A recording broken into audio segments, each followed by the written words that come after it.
Aboriginal people and Torres Strait Islander people are advised that this video contains images and voices of people who may have passed away.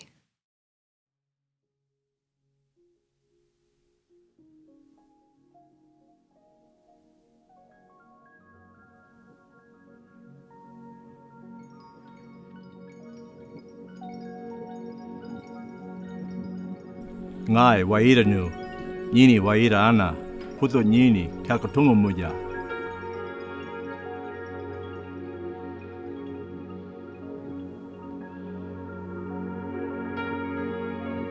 This is Kalkadoon country, this is Kalkatunga country. Our history didn't start, 230 odd years ago. It's been here forever.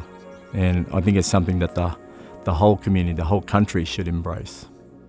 For 50 years of Indigenous education, we've obviously haven't got it right, and the data continues to show that. We're talking about systemic reform with the department and a system that was built not with us in mind. We need to do things differently, and that's what co-design enables. For a principal to come down and ask community what they want for our kids is the biggest thing that I've seen in schooling life for a long time. I felt like it had value. I felt like this time, this is the best thing that's happened in all the time that I've been coming and being involved in the school.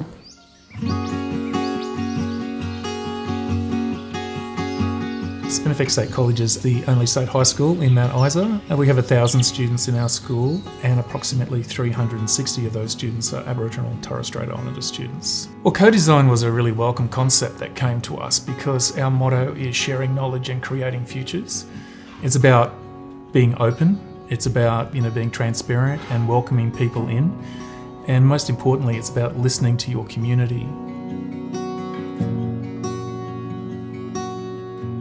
The first step in the process is really getting an understanding of what co-design really is and what it means to form a local community education body at your school, and how that interacts with the region and the department. We were provided with a educational consultant in Justin Butler, who is a Kalkadoon man himself. Being from this place and my grandmother's country, to build the rapport and develop relationships very fast and quickly through that connection to country and families and language certainly helped with this process. He went out there and did the work with our local community in consultation with the school, and organised an authentic consultation. So that was done through numerous avenues. The Murray Grapevine was pretty much the main one. People would just talk, and that yarn just carries, and that's something that's our people do really well. Parents of the school, community leaders within the school, of course our Indigenous elders within Mount Isa, and really getting a broad range of agencies, everybody who works with our school. And the questions were, why is engagement with the college and the community important? What's working well? And what would you like to see strengthened? It was really good because it had just about every different group of Aboriginal mob here that come, because that's how important education is to everybody. So the community was very represented. When people are positioned as of experts on their own story, the conversations flow and they feel empowered to speak up because they know the story, they know the ins and outs of it, they know the details of it. While Justin was doing that, I was preparing myself and my leadership team to put out our listening ears and truly listen.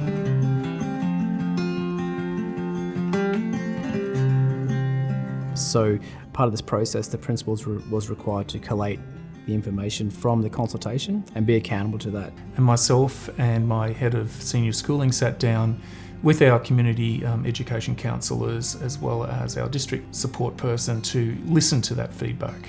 And that feedback is not always easy to listen to, but it's really worthwhile because then we start to appreciate what people are thinking. Then it was my opportunity to provide a principal address to the same consultation group, which was about 60 people, and I did that the next day. That was very pleasing to have a principal stand there and to be able to, talking the way that he was talking, and the absolute, him being excited about what's possible with our Indigenous perspectives in the school. He's empowering our mob to make choices for their kids.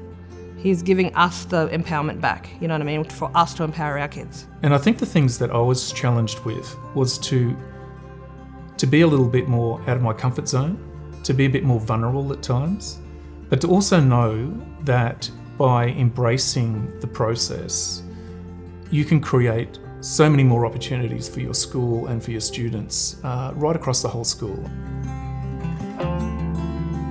There was a request put out to form membership to the first ever Spinifex State College local community education body, and that's acronym to LCEB. The LCEB provides me with a window into our community and a window into the world that they want to create for their students that maybe we weren't hearing or seeing before. And so it's just gold to us, really. It's exciting because, we have an input.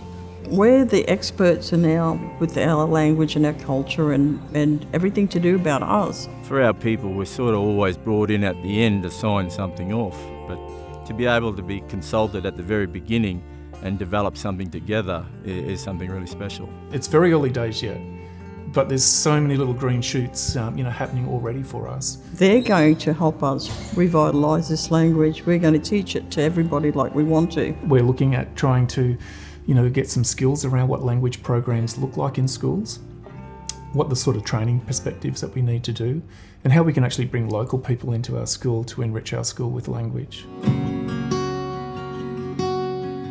There's no value big enough for that, having our language, it's the core of us. It's the heart and soul of us as Kalkadoon people. We have to involve Aboriginal and Torres Strait Islander people who are experts in their communities. They know their local context, they know their local histories, and they know what best works for their people on the ground, their students, and why would we not involve them from the very word go to develop the strategies to improve student outcomes.